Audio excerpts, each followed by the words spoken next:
Es por ello por lo que nosotros nos pusimos en contacto primero con un compañero con el que había hecho un trabajo y bueno, pues estuvimos hablando y él nos llamó también, teníamos muchas ganas de que volviera a venir y nos va a traer este tema porque muchas veces subimos al castillo y desconocemos la variedad de lienzos murarios que podemos observar en el castillo. Ya en las conferencias de Pajuelo, Reina y Esther, ellos siempre nos hablaban de la cantidad de lienzos murarios que aparecen en nuestro castillo, que podíamos estudiar la evolución histórica de Jimena ateniéndonos a los distintos lienzos murarios que aparecían.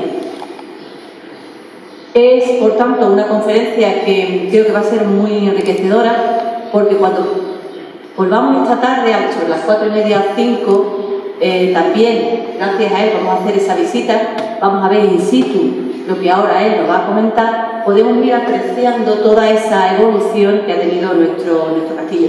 Yo sin más os dejo con la palabra de Manuel Castro, que nos va a deleitar seguramente con toda esta historia. Gracias a vosotros, es un placer volver a Jimena, porque y lo agradezco fundamentalmente porque yo soy Manuel Castro Rodríguez, Castro Dubrique y Rodríguez por aquí por Jimena, porque mi madre es de aquí, mis abuelos también, tengo parientes que son de la rama Los Gavilanes y bueno, volver aquí es un honor para mí. Mi madre me dejó como herencia, no me ha dejado cortijo, no me ha dejado tesorillos como el que nos habló Eduardo, me ha dejado la auténtica receta del piñonate, que de vez en cuando la hago y la cato con mis compañeros, ¿vale? Y como dice ella, esta conferencia o esta charla se dedica a Luis Guerrero, que es verdad que me estoy emocionando. Es que lo operaron el miércoles, no puede venir, no pudo venir, porque sabía que tenía una operación de corazón. Le hicieron un retoquito en un stent y le pusieron otro, porque el hombre tiene problemas de diabetes, está delicado. Y con él hicimos hace ya tiempo, mano a mano, ese artículo del que hablamos que está en este libro. Aquello fue una experiencia de trabajar a cuatro manos, porque cada 2 por 3 nos mandábamos un correo electrónico con lo que teníamos hecho cada uno y lo íbamos retocando y al final salió eso y por suerte en la Asociación de Amigos de los Castillos tuvieron a bien en un concurso que nos presentamos, como quien nos quiere la cosa, pues valorarlo muy bien y lo ganamos. Pues es que estábamos muy bravos. Fundamentalmente todo lo que vamos a hablar parte de este artículo. Lo que pasa es que yo como antropólogo le doy un poquito la vuelta y quiero ver las cosas que hicieron, ¿vale? No desde el plano más material desde el plano material de tipo de obras y otras circunstancias que hicieron para resistir los serranos frente a la invasión del ejército francés, pero otras características que no tenemos en cuenta en general para la tecnología que nos trae. Resistir frente a un opresor, ¿vale? Vamos a empezar un poco de que estamos en un periodo de guerras napoleónicas, porque Napoleón I Bonaparte estuvo en guerra con toda Europa en el periodo de 1802 a 1815, desde lo que fue la paz de Francia con Gran Bretaña a través del Tratado de Amiens, que aquí tenemos siempre que intenta ilustrar todo lo que vamos hablando, ¿vale? Y aparecerán también voces que van a venir del pasado, y ahora lo entenderé. Y todo termina con derrotado en Waterloo, Napoleón en noviembre del 1815. Por ejemplo, ahí está Wellington en Waterloo, en un cuadro de Alexander Hindenburg en 1840. La Guerra de la Independencia es un periodo que se da entre 1808 y 1814, en el cual en España nos van a imponer un reino deseado. El territorio se ocupa y a la par que se ocupa nosotros tenemos que sostener a los ocupadores, que es una guerra un tanto extraña, porque si tú inicias una guerra se supone que tú tienes la suficiente capacidad para invadir y mantenerte, ¿no? Pero en este caso éramos nosotros los que teníamos que también mantener al ejército. Gracias a la guerra, pues bueno, se abole el antiguo régimen, lo que es el estado de régimen señorial y la Inquisición, y ahí en ese periodo se va a dar una diversidad ideológica, los que están en contra de la invasión, los que son amigos de los invasores, aquellos que son más absolutistas, más tradicionalistas. Esta guerra, nosotros como españoles vamos a ofrecer un rechazo al invasor y vamos a tener un sentimiento de unidad. Va a haber una participación popular contra el ejército, ahí van a aparecer la guerra de guerrilla, que es lo que vamos a tener aquí en la zona, va a haber héroes nacionales y también va a haber héroes locales. A nivel nacional nos suena Agustín de Aragón, y a nivel local pues vamos a tener a personajes como Andrés Ortiz de Zárate, el pastor, ¿vale? Que estuvo por toda esta sierra. Tenemos una serie magnífica de Francisco de Goya de grabados y de fotos, a mí me encanta el grabado, que son los desastres de la guerra, que ahí este hombre se posiciona y ve la guerra desde una perspectiva muy directa. De vez en cuando pondré algunos porque son significativos. Ahí vemos por ejemplo una mujer empuñando un cañón. Bien, la guerra de la independencia entre 1808 y 1814 recorre todo el país, ¿no? En distintas fases y tiene distintas denominaciones según quién se posicione. Por ejemplo, los franceses hablan de la campaña de España, porque como estaba aliado con toda Europa, pues para ellos somos la campaña de España. Para los ingleses somos la Peninsular War y nosotros popularmente vamos a hablar de la guerra del francés o contra el francés, contra el ejército francés. Aquí en España se ocupa Madrid el 23 de marzo de 1808, ahí se trasladan las cortes a Cádiz y Cádiz y San Fernando van a estar literalmente sitiadas por el mariscal Claude Victor, que traía también ciertos aliados, aunque ellos encontraban una resistencia que, aunque aparentemente le damos siempre el valor a la resistencia que tiene Cádiz frente a los franceses, pero es que también esos franceses por este lado estaban machacados por la guerrilla, o sea, estaban un poco diezmados porque estaban ahí a dos bandas, lo que tenían en Cádiz y lo que tenían aquí. Tenemos ese estancamiento y hay una persona actual, que es Jordi Cruz, que se ha dedicado como a través de la pintura y del óleo representar distintas naciones a lo largo de la guerra de la independencia, porque ese hombre es un fotógrafo recreacionista y en este caso pues está haciendo la representación de lo que sería la batalla del Portaco que se dio allí al lado en San Fernando. Si andamos por Cádiz vemos muchísimos signos de la guerra de la independencia, desde cañones que están en las esquinas de las calles o muchas placas, como por ejemplo el otro día iba por la calle Pedro y hay un hotel y hay una placa que allí estuvo Wellington alojado, ¿sabes? También tiene mucha gana de haber participado en la guerra de la independencia. El ejército francés es un ejército muy táctico y muy de guerrear en campiña, en plano.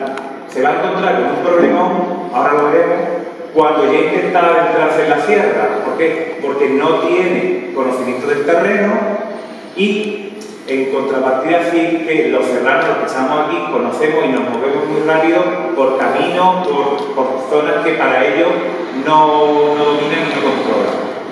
Hacer una campaña de montaña y después lo veremos en un comentario de guerrilla extrema, veremos que están aquí en parte acogonados, ¿vale? Y perdón la presión. Frente a ese estancamiento que tienen en Cádiz, pues le surge la idea de que tenemos, bueno, ellos están militarizando todo el país. ¿Qué es lo que nos vamos a encontrar en la zona sur? Pues vamos a tener como 3 franjas, una que es la línea del Guadalete, que es el río Guadalete, que actúa como frontera. Vamos a tener después una franja compartida entre el campo de Gibraltar y la serranía de Ronda, y después al otro lado la olla de Ronda. Esta estructura, aquí está ampliado, la línea de Guadalete actúa como frontera de lo que son posibles acciones que vienen de Sevilla. La serranía de Ronda también aguanta todo lo que le viene de la parte de Sevilla, y la olla de la parte de Córdoba. El campo de Gibraltar y todo lo que es la costa de posibles invasiones, bueno, nos la comimos en Trafalgar, del Mediterráneo, y todo eso coincide con la estructura que teníamos durante el tiempo de los musulmanes en el tiempo de las coras, porque si veis la coincidencia de la cora de Algeciras con lo que es la zona del campo de Gibraltar, Tucurrunda, todo lo que es la zona de la Sierra de Ronda, la cora de Sidonia, que es uno de las líneas que la parte el Guadalete, y la raya malagueña, ¿vale? O sea que todo esto ya no viene de antiguo. Entonces, durante la Guerra de la Independencia, aquí en la Sierra de la Serranía de Ronda y de Cádiz, se da un proceso de restauración de antiguas fronteras. De tal forma que esa división fronteriza va a coincidir con la frontera más o menos movible, o esas zonas de franjas de nadie, con la frontera castellano-nazarí. Los nazaríes tenían un planteamiento más pasivo, de tal forma que ocupan antiguos hóspices romanos, o que ellos le llaman Isen, de ahí viene Sahara, Suero, y todo ese tipo de vocablos que nos refieren a poblaciones en altura. Tenemos, por ejemplo, como ejemplo, Olvera, Sahara, Andalmara, que está en el término de Benaucá, Cardela, que está en el término de Ubrique, Olvera, Sahara, Andalmara, Cardela. Cardela coincide casi con el norte de Jimena, lo tenemos ahí atrás, ¿vale? Pues estos son auténticos islas, ¿vale? Sin embargo, la estructura, el planteamiento militar de los castellanos es la de tener plazas fuertes, como pueden ser Jerez, Ronda, Arco, de tal forma que esos núcleos son las avanzadas de donde van lanzando batallas para ir conquistando esos islas. Ahí vemos todo lo que es el reino nazarí, también con ciertas fronteras movibles según el momento, y vemos como el Guadalete en su extremo allí más serrano, lo que es Grazalema, Puerto Serrano, Villamartín, actúa como frontera, y vemos como toda la serranía de Ronda, bueno, como todo lo que es el campo de Gibraltar, que es ocupado posteriormente, y ya para finalizar todo lo que es la serranía de Ronda y la olla de Navarra. Como ejemplo de eso que hablo del planteamiento castellano, vemos que está aquí Jerez, más a la izquierda, Arcos más a la derecha, y coincide con esa frontera que genera el propio Guadalete. Ahí tenemos ejemplos como Matrea, Arcos, Fatecar, que están en espera, Lopera, que es una torre que está cerca de Montellano, también tenemos el donjon de Montellano o Morón. ¿Vale? Este de la izquierda es Villamartín, Arco, este es Espera, y de Fatecar, y aquí tenemos Jimena, ¿no? Veis la estructura que tienen. Dentro de ese conjunto de plazas fuertes, que son estas poblaciones, pues vamos a encontrar en el territorio pues torres que van a servir de comunicación óptica, puesto que no teníamos otra forma, sirven de comunicación óptica, y por ejemplo tenemos aquí la torre del Paso, la torre del Paso que está ahí en corte de la frontera. La frontera en este caso funciona como tipo cadena, y ahí funciona el contacto visual entre ellas. Entonces el control del territorio funciona pues, porque entre ellas nos vemos y nos podemos lanzar armas de posibles ataques, de posibles circunstancias. Por ejemplo, desde aquí en Guinea tenemos Alcalá, que se ve ahí a nuestra izquierda, Caucín. Tenemos Gibraltar, que se ve directamente. Y no quita que hubiera distintas torres que permitieran hacer otros enlaces ópticos. Por ejemplo, ahí tenemos esa estructura.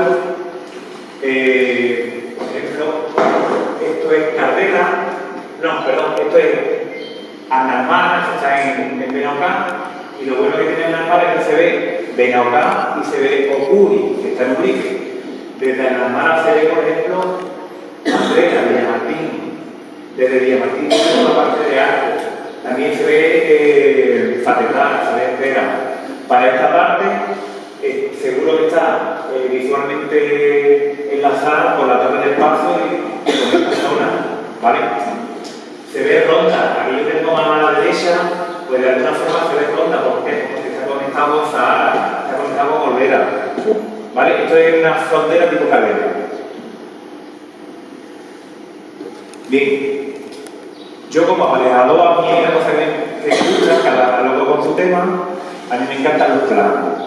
Igual que se emociona la compañera con un trozo de limo, o Esperanza se emociona con un caso de magnetita, Eduardo es emocionante encontrarse 40.000 monedas, yo me emociono con el tema de los planos. Entonces, habéis sacado imágenes del Google Earth, del Google Maps, programas LIDAR, una serie de tecnologías muy actuales, y para mí es relevante significativo como en 1800 ya te hacen un levantamiento brutal de lo que son, por ejemplo, para esto de preparar la guerra, los franceses montan un departamento de cartografía que se dedica a copiar la cartografía existente en España.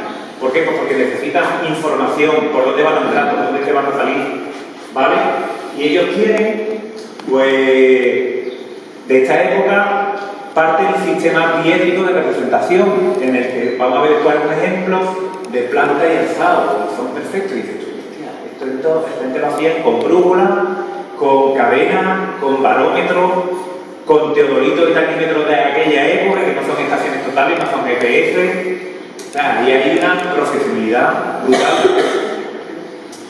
Y ellos hacen desde, como digo aquí, desde simples croquis, dibujillos, pero después cosas muy elaboradas, ¿vale?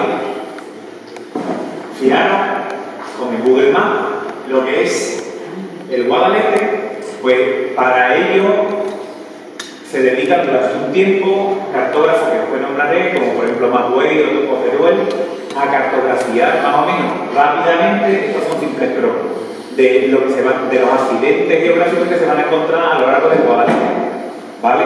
Esos valles, esos montes, meten también ahí cultivos, meten poblaciones, que es increíble. Y en algunos casos se ven marcas de triangulaciones que dices, ¿cómo hicieron esto acá? ¿Sabes? Triangulaciones que para poder montar un plano necesito ir trabajando por triángulos, para ir después situando las distintas cosas que a mí me interesan, por ejemplo, poblaciones o calles incluso, y te quedas maravillado. Todos conocemos a Serrano Valdenebro, que fue un militar que estuvo aquí en la zona y que tras las primeras acciones francesas él recoge el mando de custodiar esta zona. Y la visión de Serrano Valdenebro es súper interesante porque aquí comienza en Jimena de la Frontera a pensar en que tenemos una circunstancia muy interesante que son antiguos castillos árabes. Y él va a generar un plan de defensa.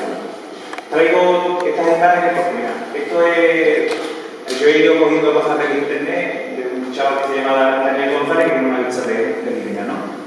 Actual, pero es que en 1740 se habla Joan Breval al hacer este grabado de Jimena, donde se ve el amurallamiento, se ve perfectamente que la torre es cilíndrica, se ve cómo está la parte norte conservada, ¿vale?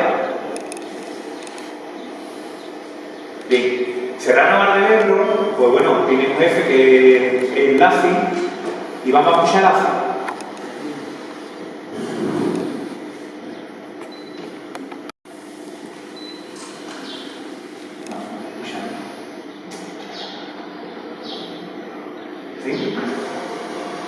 También en el interior de la sierra varios castillejos.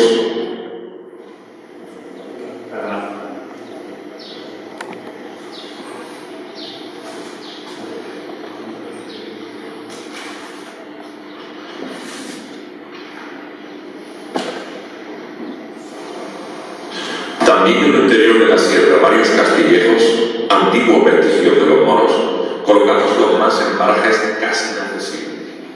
El ejército habla de obrar no en masa, sino en trozos, reuniéndose solo en determinadas ocasiones, y se dejaba a cargo del paisanaje guarnecer los castillos y suplir con reclutas las bajas del ejército italia.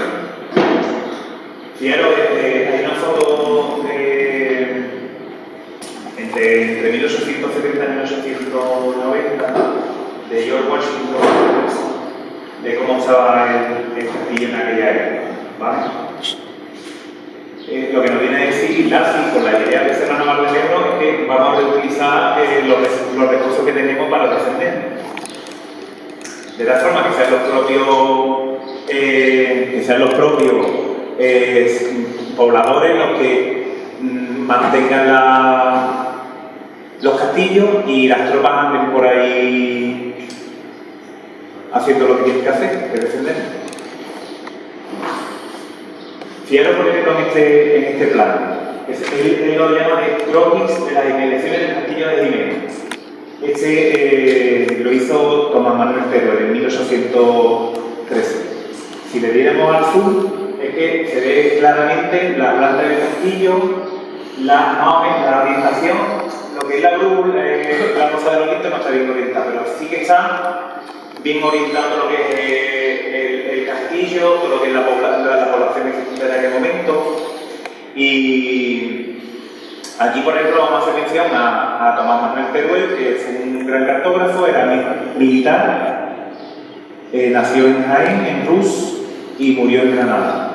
Y Tomás Pascual Mapuey nació en Valencia y murió en la famosa batalla de Borno, que fue súper interesante, pues porque en Borno hicieron los franceses, aquella parte estaba más tomada por los franceses, y lo comentaba antes con un compañero, que te das cuenta de que hay dos torres que ellos les llaman de los cristianos y de los moros, que no tienen nada que ver, fueron torres vigías que están a las vertientes de Borno, que por un lado puedes ver todo lo que es la campiña de Villamartín y toda la extensión hacia Sevilla, y después está la otra vertiente, que es lo que da ahora al pantano de Borno y a todo lo que es la parte de Arco. Y el tono del mortero se repite en Estera, que está al lado, y es un mortero color rosado. Vamos a ver qué es lo que habla Serrano Valdebebro. Esta voz es especial porque es la de Luis.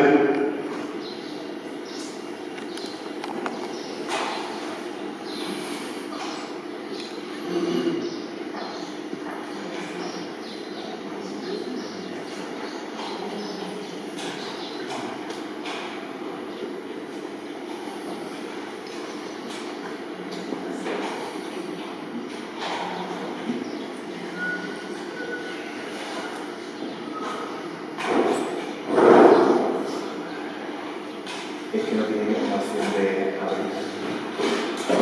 Excelentísimo señor, el modo de hacer invencibles los pueblos es poner en defensa los recursos con que nos ha favorecido la naturaleza. Mientras propongo el plan de defensa de Jimena, pendiente del arribo de un vecino de aquella villa que le indique los nombres de los sitios que conozco, convendría pasarse luego a aquel pueblo el capitán de artillería don Manuel Romero, y tratase de cerrarlo con rastrillos, asegurar depósitos, el estado del agua, todo de campaña. Y ya trazado, pase al racimo y se proyectará sobre este, inconquistable por naturaleza, con poquísimos auxilios y curso de localización.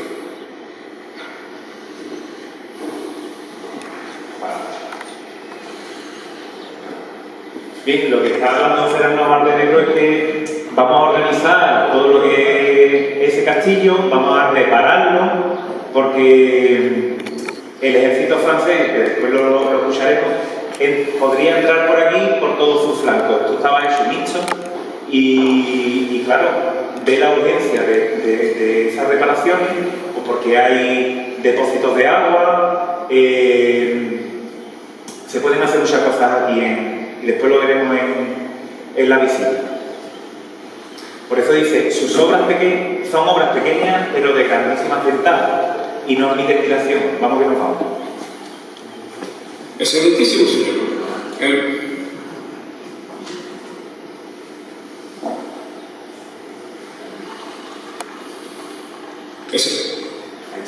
Bien, frente a los españoles, los franceses también van haciendo su cartografía y en este caso reconocen el terreno porque necesitan, pues bueno, saber contra lo que se van a enfrentar.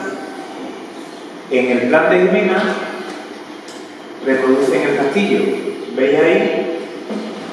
Y se detalla luego, ahora no tengo en otra diapositiva, se detalla en la leyenda lo que es la parte norte, que ahora lo vemos aquí a la derecha, obra levantada por Ballesteros y hoy en ruinas. O sea, parte de lo que estamos viendo allí ya estaba reconstruido por Ballesteros. Meten en todo el centro del castillo un pedazo de depósito, después ahora vamos a ver que es menor, porque ellos no pueden acceder al castillo, entonces a través de descripciones van introduciendo todos los elementos. Al lado de la torre localizan un pozo, ¿vale? Que es importante. Y representan muy bien lo que es el foso que da entrada a todo lo que es el baluarte que tenemos en la zona sur. ¿Veis? Esto sería lo que es el plano actual, que se parece, pero no es similar. ¿Por qué? Porque los medios por los que trabajan esa gente no son los medios por los que trabajan actualmente. ¿Veis? Si cogemos la escala que utilizan ellos, para ellos el depósito sería de casi 50 metros, pero si os veis, entre el depósito almohade, que está aquí a la entrada, y el que está al lado del baluarte, y lo que es la anchura serían 65 de largo por 16 de largo, frente a lo que ellos hablan de casi 50 por 50. Porque no tienen otros medios nada más que las descripciones de las personas para situarlo y para dimensionarlo. Serrano Valdenegro tenía su plan y se pone a escribirlo. Y en él, pues, va a describir, dice, según la medida ordinaria, Jimena no puede defenderse por numeroso que sea su guarnición. Tiene sobre sí una pendiente que favorece dominio.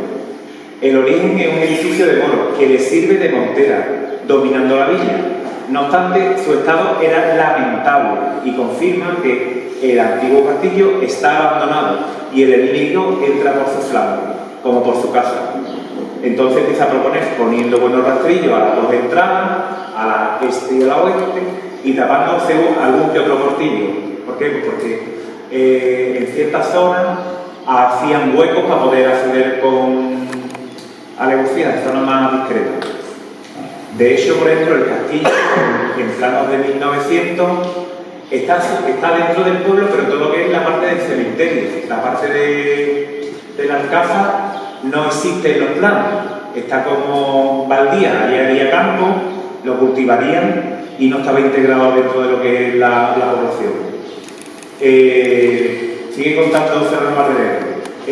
Además cuenta con aguadas y otras posibilidades perentorias. Tiene alivio y a su pie el agua del río y proporciones para preparar alojamientos, almacenes. El importe de esta obra no puede pasar de 6.000 reales, o sea, ya lo está cuantificando correctamente. con lo que queda asegurado este punto de la acción que quiere hacer. Él piensa cómo vamos a conseguir dinero para eso. Pues se va a dirigir al mayor terrateniente para que pague las obras. De las rentas que en el día debía percibir, de las muchos cortillos y de esas que tenía en dicha villa, había contribuido casi nada para suprimir los gastos que se habían originado por la defensa de la población. O sea, está diciendo, aquí hay gente que no ha apoyado todo lo que estamos aquí haciendo para defendernos, pues ahora es una posibilidad de que necesitamos una gran cantidad de dinero que aporte que necesitamos reparar esto. Las dos zonas donde se van a centrar las obras son en el norte y en el sur. Vamos a escuchar el plan de obra de Valdenero. Si podemos, claro. Se renovará el castillo, edificio al parecer de Árames, que sirve de montero, dominando la villa situada a levante en toda su extensión y por poniente lo que derrama al riachuelo de Orgarganta. Por el norte y sur no hay que mezclar, poniendo buenos rastrillos a las dos entradas y tapando algún otro portillo que inconquistable. Una compañía de 100 hombres encerrada en él hará burla de 10.000 enemigos, aunque derrumbiado es capaz. Tiene aljibes, a su pie el agua del río y proporciones para preparar alojamientos y almacenes, y el coste de esta obra no puede ser excesivo. El vecindario de Ximena es numeroso y brioso. Ahí está, numeroso y brioso. Ahí tenemos lo que hablaba ya antes, de que podemos ver la historiografía de Ximena a través de los muros del castillo, porque hay desde restos romanos, restos árabes, restos de época napoleónica y sucesivas restauraciones. Vamos a seguir escuchando. Se evidencia que reparado el castillo, armados los patriotas de Ximena y dirigidos por sus propios caudillos, podrán por sí defenderse suelo contra cualquier número de enemigos. Y si les sostiene tropa por el castaño, se asegurará el vencimiento del modo más decisivo.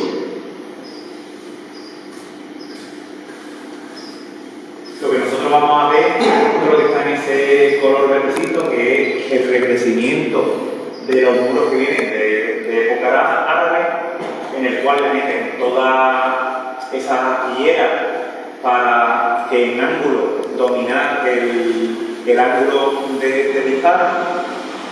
Ahora lo tenemos en todo el contorno sur. Vamos a seguir escuchando.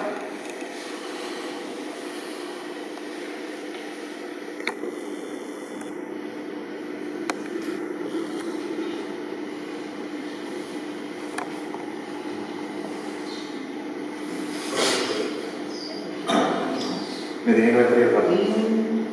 Las obrillas de este castillo están muy adelantadas, se va reparando con oportunas multas. Se ha descubierto y limpiado un buen aljibe, cuya reparación asegura el árbol. Con 10 arrobas de arroz, otras tantas de bacalao y galleta para los hombres, 10 días se asegurará este punto. El vino, leña, aceite y sal lo surtirá el pueblo. Se trata de hacer un horno para prolongar, en todo caso, la defensa. Me parecería conveniente establecer una compañía de castellanos, gente voluntaria, con un caudillo del espíritu para que no falte por incidente alguno. No se debe descuidar a Castellar, en el que hay poquísimo que hacer para que corra parejas con estos. ¿Vale? A mí que me encanta la gastronomía, y ahora después vamos a hacer también otro ejemplo. Ya habla aquí de lo que esta gente con lo que se sustentaba: agua, arroz, bacalao y galleta. Cuando es galleta no es la galleta dulce que nosotros conocemos, son como tortas de pan seca de antigua tradición romana, que es el bucelato, y era el pan de campaña de los soldados.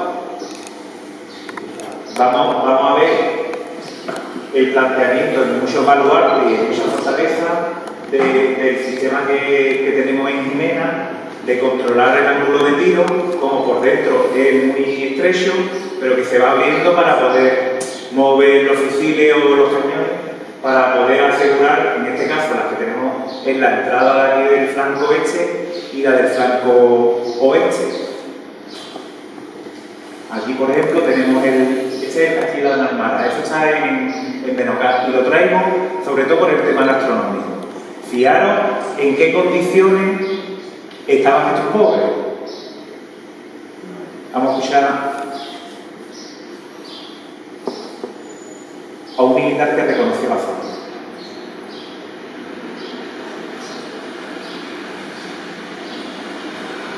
El peñón sobre el que está fundado y dominado por las rutas que le rodean, no estando sus obras ni a medio acabar, y las casas y almacenes son de cañas y de yeso, cuyo material no es al abrigo, es decir, a la intemperie, por lo que si caerán, convendría que se retirase la artillería, municiones y tropa.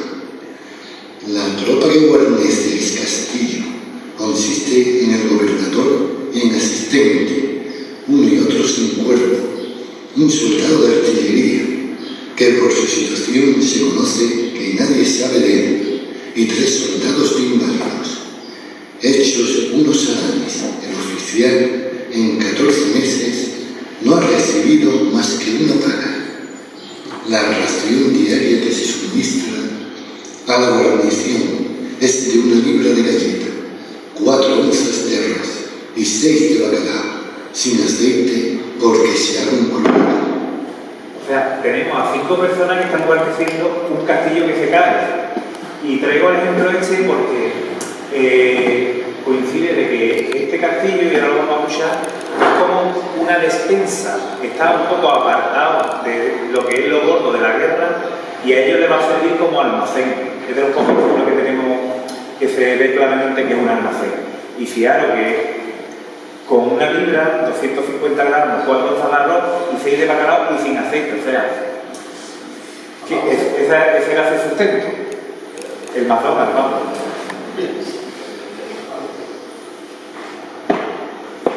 Y es curioso porque Tomás González Carvajal, que era un militar, escribe un tratado que se llama Del oficio y cargo del intendente del ejército en campaña. Y fijaros lo que nos trae.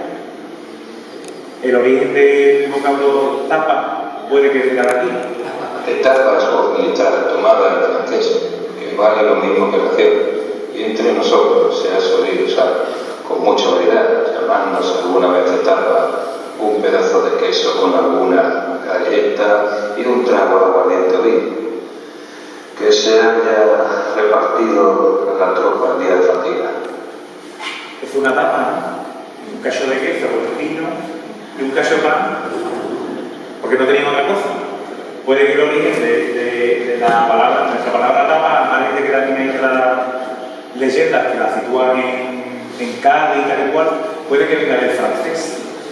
Y fijaros, Etapa es voz militar tomada en francés, que vale lo mismo que ración, y entre nosotros se ha solido usar. ¿Vale? Que puede que venga del vocabulario francés. Este tratado es una burrada, porque es que te habla de dónde tienen que comprar, cómo tienen que comprar, si tienen que licitar, si tienen que esperar. Eso no es flipada, porque esperan también que los alimentos estén un poco peor para comprarlos más baratos. Es que es una locura. Y, por suerte, las guerras traen cosas malas, pero también traen cosas buenas. Y en este caso de la guerra de la independencia, lo que nosotros conocemos como pasteurización salió de un concurso que ganó Nicolás Appert y consiguió un método que realmente se llama apertización, que él no sabía qué es lo que ocurría, él sabía que haciendo ciertas cosas los alimentos se mantenían durante un montón de tiempo. Después llega Pasteur y explica que con ese calentamiento de los alimentos y bajo ciertas condiciones pues se matan los microbios, con lo cual hacemos que duren más los alimentos. Pues Este método lo ganó Nicolas Appert por un concurso que sacó el gobierno de Napoleón para que los ejércitos franceses tuvieran alimento durante más tiempo. Y él utilizó unas botellas, parecía las del champán, le ponía el corcho, la roscaba de cierta forma con unos alambres, le ponía cera caliente para tapar todo eso intersticio, lo calentaba y eso que se podía mantener durante mucho tiempo. Pues esto viene de Leart de Conserver, Pendant, Plusieurs, Ernesto de la Ciudad Animal y de Betal. Eso es de 1810 aproximadamente. Vamos a seguir con lo que ocurre en Arnalmara. Este es un informe que se llama, que hizo Pedro Hermosilla en 1813, que se llama Antecedentes sobre el estado de las fortificaciones de Francia y el punto de la península correspondiente.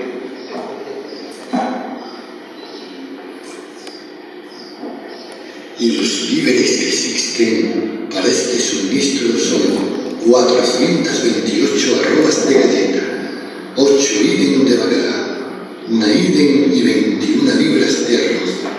Todo esto de muy mala calidad, por lo que usted, si no determina algo sobre esta tropa, perecerá infelizmente o será al hospital.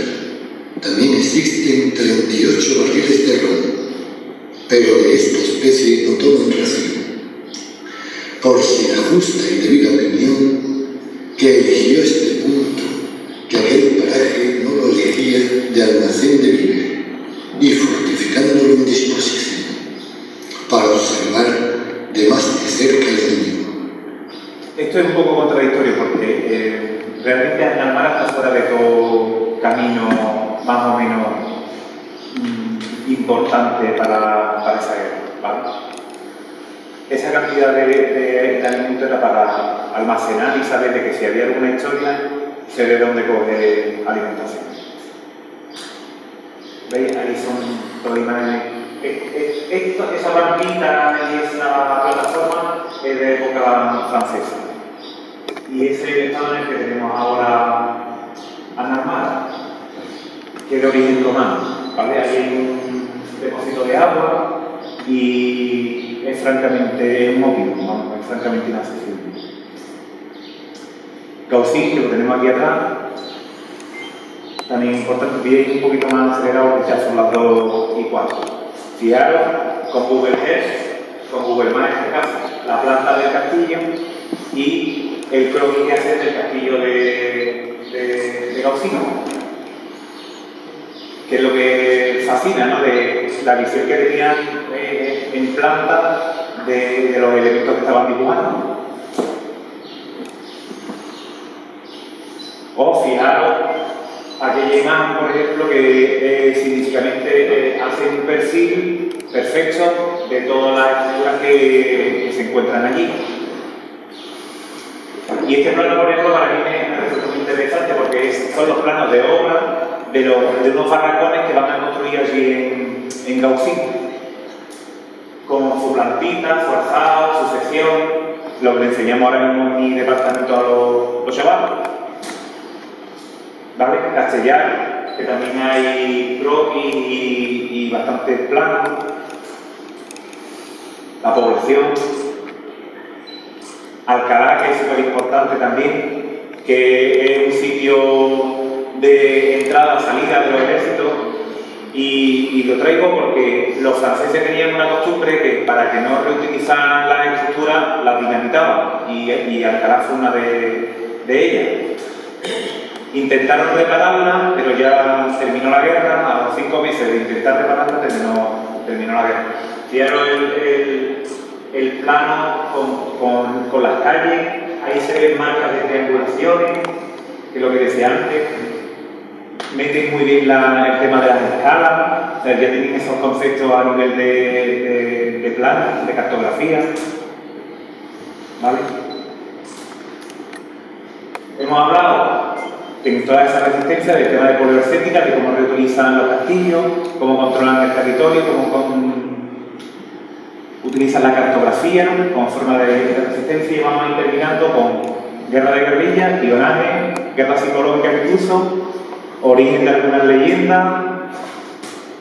Por ejemplo, aquí tenéis a Andrés de Zárate, que fue un héroe local, que es una persona que, voy a resumir, que era profesor de matemáticas y se enrola con los ejércitos, estando en Alicante, se enrola con los ejércitos, él era de corte y se viene para acá y se acaudilla y se une a Serrano Valdenegro para todo lo que fue la resistencia aquí en la zona. Con Zárate, y por nombrar a gente, tenía dos personas de Jimena, que uno era Pedro Ramírez, el Cristo, y su hijo, Gabriel Ramírez. Y esta parte sí, voy a decir un segundín. Este Jean-Michel de la Roca, que era un militar francés que actuó en todo lo que es la Serranía de Roca. Lo bueno que nos trae este hombre es que después de terminar la guerra hizo unas memorias y cuenta distintas circunstancias aquí en la zona. Escucha esa. Sí, podemos.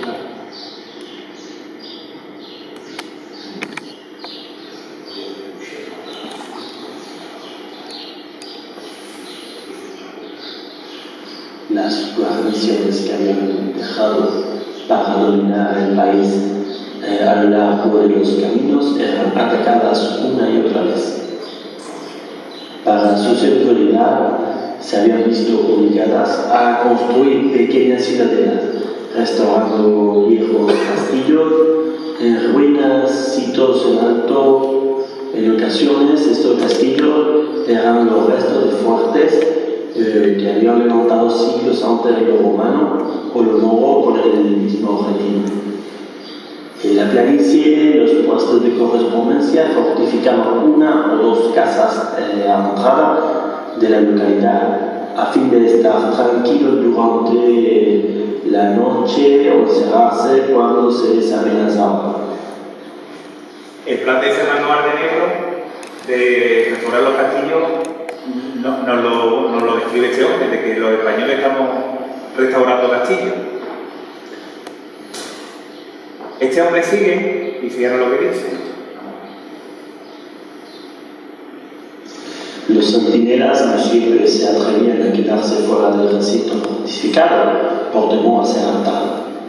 Por eso se situaban en alguna torre o en andamio construido los tejados al lado de la chimenea para proteger desde allí lo que ocurría en la lontananza del campo. Los soldados franceses, recluidos en su pequeña ciudadela, oían a veces los alegres tañidos de la guitarra de sus enemigos, que, siempre habían recibido y agasajado por el paisano, estaban pasando la noche en los pueblos de vecinos. Los franceses estaban atemorizados de que sus puestos en las poblaciones, sus soldados que localizaban a la entrada de las localizaciones, fueran raptados, los quitaran del medio. Entonces, como en el caso de Villamartín, que es que montan una empalizada alrededor de donde estaban en el cerro de la villa, hicieron una empalizada para protegerse de los mismos de la localidad. De tal forma que, esto lo digo yo como guerra psicológica, se ponían a cantarle para darle un poquito por saco. Que es lo que aquí dicen, que oían a veces los alegres tañidos de la guitarra de sus enemigos, que siempre eran recibidos por esta gente. Y ahí es donde hablo ya de guerra, de guerrillas extremas, porque fijaros lo que decía. Inferno, o mejor dicho, una furia de enloquecida, se lanzan sobre nuestros heridos, profiriendo gritos espantosos y se les reclutaban para tener el gozo de darle muerte con el más cruel tormento. Le clavaban cuchillos o tijeras en los ojos, encarnizándose presas de una feroz alegría provocada por la sangre derramada. El exceso de su justo furor contra los que habían venido a invadir su país la había deshumanizado del todo. Fijaros el carácter que tiene, las mujeres en tropel se lanzan contra los enemigos y es que les da igual, los machacan. Y Goya tiene una imagen similar a lo que nos está describiendo, ¿vale? Aquí todo el mundo valía, tenían un palo, tenían una piedra, valían para que todo. Y podemos hablar de extremos. Y dentro de lo que es la guerra psicológica, vamos a ver si lo que dice, mira.